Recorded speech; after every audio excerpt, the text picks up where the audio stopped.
تجربة قطر النوم من أسوان.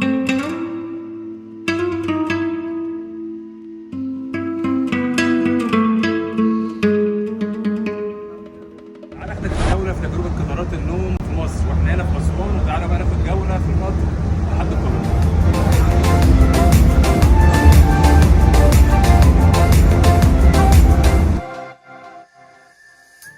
احنا دلوقتي جوه قطر النوم، ودي الطرقة اللي بتوديك في الآخر الأماكن اللي احنا قاعدين فيها. ودي الأوضة بقى، تعالوا نتفرج على الأوضة بقى بتاعتي عاملة ازاي. بتاعتنا بقى تعالوا ناخد جولة فيها. وهنا هتلاقي دي أوضة دبل سريرين، وهنا هتلاقي السراير، سرير فوق وسرير تحت، وفي مكان تخزين حاجتك فوق. وهنا هتلاقي التكييف تكييف وحاجتك كلها، وإضاءة صغيرة كده هنا زي دي كده، وممكن تقفل السرير لو حابب. وهنا ده حوض صغير طبعا، هنا الشباك وتحت فيه باسكت. وهنا تلاقي شماعة تحط هنا حاجتك، وده باب لو انت عاوز تفتح الأوضة مشتركة مع يبقى 4 رباعية بدل ثنائية. اكتشفنا كمان ان اللي تحت ده بينزل، الكنبة بتنزل وبتتحول هي كمان للسرير، وده بقى ايه سلم عشان تطلع هنا. يعني كل الحاجات موجودة.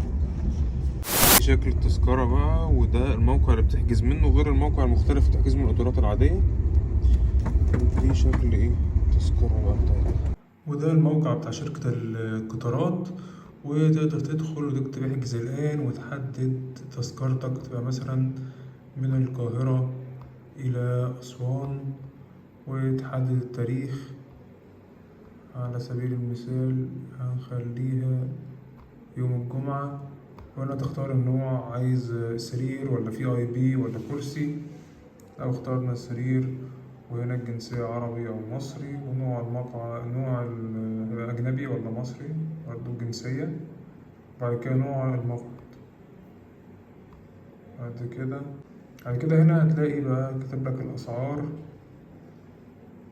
هتلاقي هنا اهو، ده سعر 525 الفرد في المزدوجة، و778.5 لو انت تاخد الكابينة لوحدك. وطبعا فيها أنواع تانية، وبتبقى فيها أسعار مختلفة. خلي بالكوا عشان في حاجات بتبقى محجوزة من بدري، فحاول تحجز من بدري على قد ما تقدر.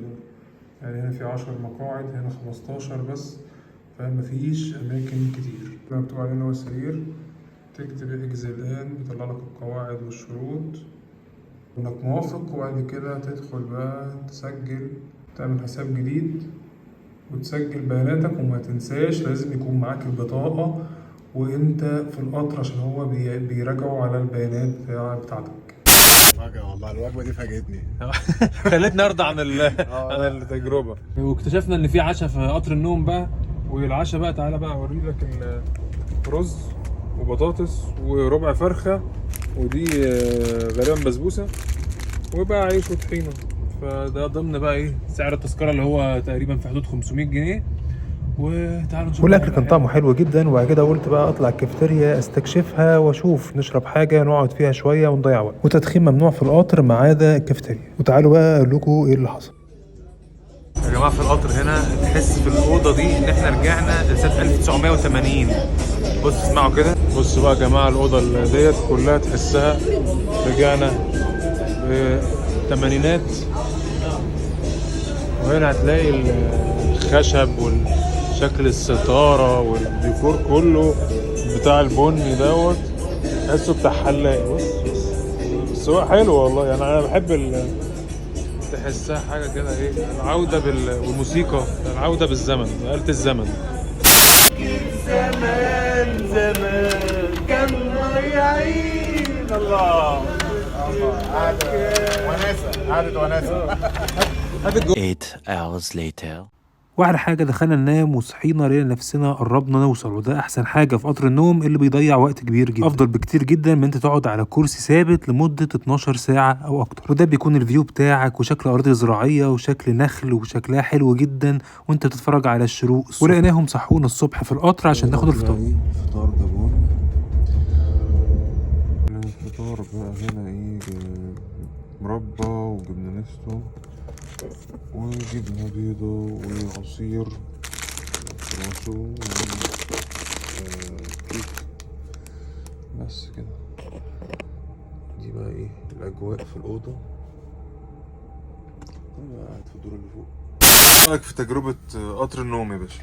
لا مريح مريح مريح زي الفل. ده خلاص احنا خلاص داخلين على مداخل القاهرة، وجابوا لنا كمان فطار، وكانت تجربة والله جميلة ولطيفة. وأحسن حاجة إن إيه ميعاده الحمد لله يعني كان ماشي بالظبط، وإن شاء الله يوصل بالظبط يعني، فدي أهم حاجة في الموضوع. الحاجات اللي شايفها كويسه هو عزل الصوت جوه العربيه، ما بيبقاش الصوت عالي فبتعرف تنام. وطبعا القطر بيمشي بسرعه عاليه، بتحس ان السرير بيتهز او لو ضرب فرامل فجاه. دلوقتي اقدر اقول لكم التجربه كامله، لان خلاص احنا فاضل حوالي ربع ساعه وندخل على القاهره ان شاء الله. احسن حاجه القطر اللي انا خدته ده اللي هو قطر النوم، هو تذكره ب 500 جنيه، والتذكره الميعاد طلع مظبوط في ميعاده بالظبط بالدقيقه. وان شاء الله احنا ماشيين، احنا خلاص دلوقتي قربنا قوي، خلاص تقريبا هنوصل برضو بالظبط ان شاء الله. وال 500 جنيه دي كانت شامله وجبتين، وجبه العشاء ووجبه الفطار. وجبه العشاء كان الاكل حلو جدا، والفطار برضو، والكواليتي بتاع الاكل كان جميل، والكميات برضو كانت حلوه. والعشاء بس كان فيه فراخ وكان فيه حاجات شفتوها اكيد في الفيديو، فكل حاجه ماشيه مظبوط. السرير مريح وما كانش فيه اي مشكله بالنسبه لنا. واحلى حاجه برضو القعده اللي قعدناها بالليل في البوفيه ده جدا. وده بقى الفيو بتاعنا الاخير بقى، نشوف بقى الشروق الشمس من هنا. من الحاجات الملفتة واللي عجبتني جدا هو خدمة الناس جوه القطر.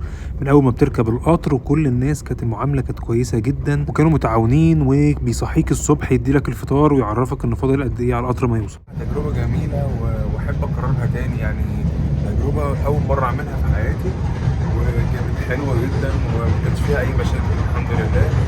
وكل حاجة كانت ماشية مظبوط والدقة. دي حاجة بالنسبة لي أنا استغربتها، إن القطر أنا عارف المواعيد على طول بتبقى متأخرة وكويسة، فحاجة زي كده حاجة كويسة جدا.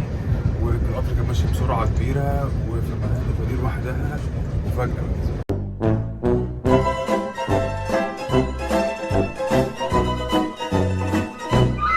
One hour later, 2 hours later.